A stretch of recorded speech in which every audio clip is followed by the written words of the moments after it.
France ও যুক্তরাজ্যের পর এবার ফিলিস্তিনকে রাষ্ট্র হিসেবে স্বীকৃতি দেওয়ার পরিকল্পনা করছে কানাডা। দেশটির প্রধানমন্ত্রী মার্ক কার্নি জানিয়েছেন, আগামী সেপ্টেম্বরে দেওয়া হতে পারে এই স্বীকৃতি। এ নিয়ে গেল কয়েকদিনে G7 জোটের 3 সদস্য দেশ ফিলিস্তিনকে স্বীকৃতি দেওয়ার ঘোষণা দিল। গেল এক দশকে ফিলিস্তিনকে স্বাধীন রাষ্ট্রের স্বীকৃতি দিয়েছে ১৪০টিরও বেশি দেশ। এবার সে পথেই পা বাড়িয়েছে প্রভাবশালী দেশ কানাডা।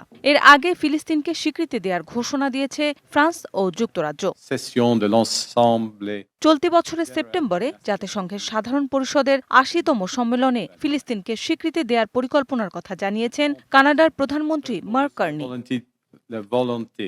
তবে কার্নি জানান, রাষ্ট্রের স্বীকৃতি পেতে হলে ফিলিস্তিন কর্তৃপক্ষকে ভূখণ্ডটির শাসন ব্যবস্থার মৌলিক সংস্কারের পাশাপাশি সামরিকীকরণের প্রতিশ্রুতিও দিতে হবে। কার্নির এই ঘোষণার তীব্র সমালোচনা করেছে ইসরায়েলের পররাষ্ট্র মন্ত্রণালয়।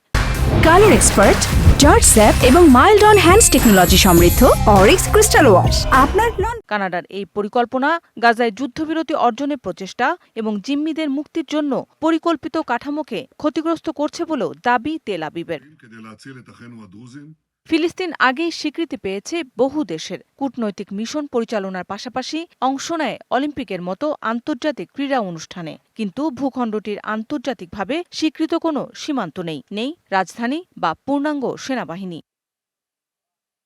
কানাডা, ফ্রান্স কিংবা যুক্তরাজ্যের মতো দেশের কাছে ফিলিস্তিনের স্বীকৃতি বাস্তবে রূপ পেলে তা শুধু মধ্যপ্রাচ্য নয়, বরং পশ্চিমা কূটনীতিতেও বড় ধরনের বার্তা দেবে, যেখানে মানবিকতা, ন্যায় বিচার এবং শান্তি প্রক্রিয়া আবারও আলোচনার কেন্দ্রবিন্দুতে আসবে।